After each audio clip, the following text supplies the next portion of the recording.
नमस्कार। शिव पुराण की गहराइयों में एक बार फिर आपका स्वागत है।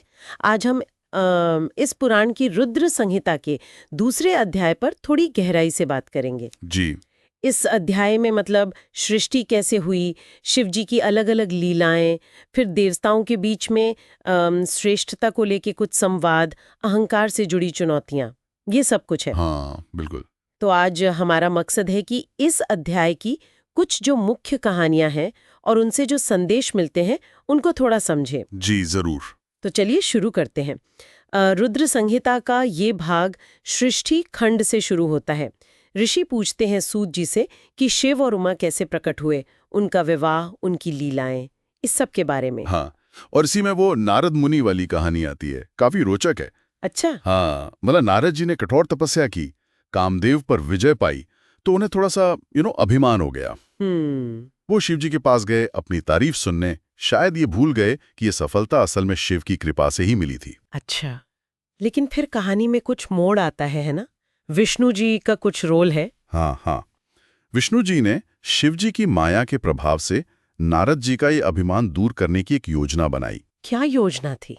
उन्होंने नारद को एक राजकुमारी के स्वयंवर में भेज दिया, पर उनका चेहरा वानर जैसा बना दिया। ओहो हो, वानर जैसा? जी, तो ये कहानी दिखाती है कि अहंकार का नतीजा क्या हो सकता है। सही बात है। सीख यही है कि भक्ति में सफलता मिलने पर भी अहंकार आ सकता है, और अगर हम दैवी कृपा को भूल जाएं, तो वो पतन का कारण बन सकता है।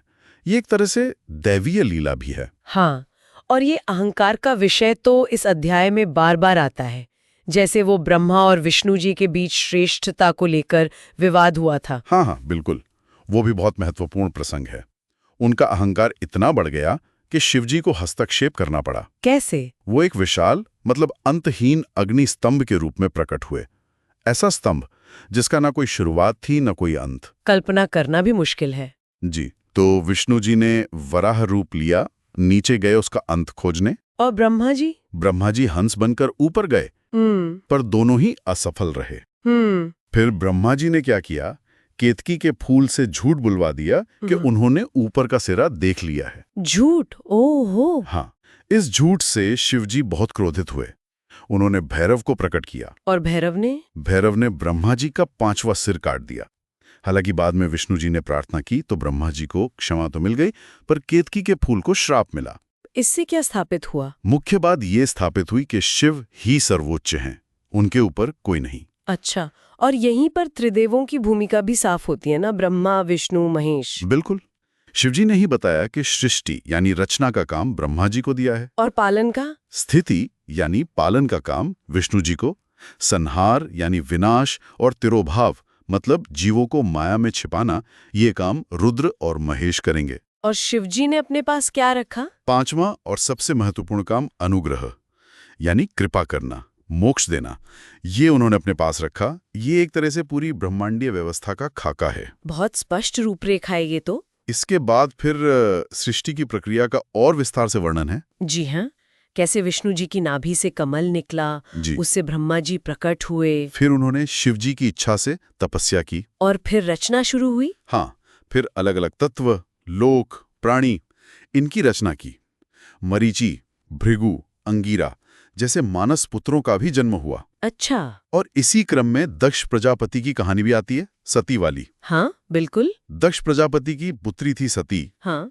वो शिवजी से विवाह करना चाहती थी, तो उन्होंने बहुत कठोर तपस्या की। और शिवजी प्रसन्न हुए। हाँ, शिव प्रसन्न हुए, वरदान दिया और उनका विवाह हुआ। लेकिन फिर दक्ष और शिव के बीच कुछ अनबन हुई। हाँ, बाद में दक्ष ने एक बहुत बड़ा यज्ञ किया, लेकिन उसमें शिवजी और सती को अपमानित करने के इरादे से बुलाया ही नहीं।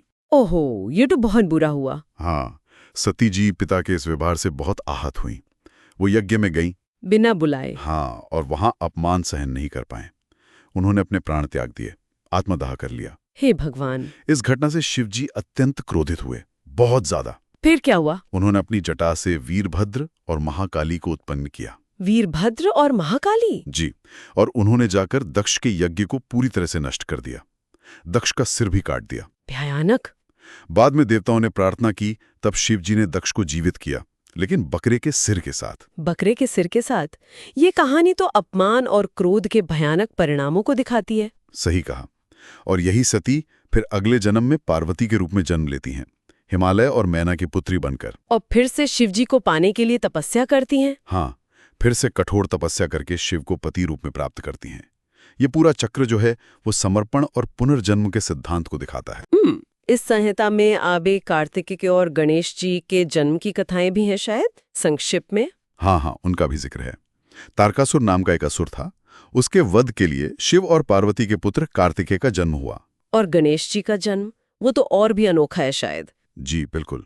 पार्वती जी ने उन्हें अपने शरीर के महल से बनाया था, और फिर वो गणेश और कार्तिकेय के विवाह को लेकर पृथ्वी का चक्कर लगाने वाला प्रसंग भी है। हाँ, जिसमें गणेश जी बुद्धि का प्रयोग करते हैं। सही कहा, उसमें बुद्धि को बल से ज्यादा महत्व दिया गया है। तो अगर हम इस पूरे अध्याय को देखें तो भक्ति, तपस्या, अहंकार के बुरे परिणाम, कर्तव्य, कर्म का फल, ईश्वर की लीला, ये सारे विषय उभर कर आते हैं। निश्चित रूप से रुद्र संहिता का ये दूसरा अध्याय हमें शिवजी के कई रूप दिखाता है। वो कल्याणकारी भी हैं, संहारक भी, तपस्वी भी हैं और गृहस्थ भी। उनकी महिमा का एक बहुत बड़ा फलक है ये। सही। और ये कहानियां सिर्फ पौराणिक बातें नहीं हैं, इनमें जीवन जीने की कला है, गहरे आध्यात्मिक सत्य छिपे हुए हैं। बिल्कुल। तो ये थी हमारी आज की गहरी चर्चा रुद्र संहिता के अध्याय 2 पर। इस ज्ञान यात्रा में हमारे साथ शामिल होने के लिए बहुत बहुत धन्यवाद। जी, चलते चलते एक विचार मन में आता है। ये जो अहंकार और भक्ति के बीच का संघर्ष है, जो इन प्राचीन कथाओं में इतना साफ दिखता है, हाँ, ये आज हमारे जीवन में, हमारे समाज में कैसे नजर आता है, और हम इन कहानियों से मिली सीख का इस्तेमाल अपने अंदर एक संतुलन बनाने के लिए कैसे कर सकते हैं? बहुत अच्छा प्रश्न है। इस पर जरूर सोचिएगा। अगली बार फिर मिलेंगे एक और ज्ञानवर्धक सफर पर। नमस्कार। नमस्कार।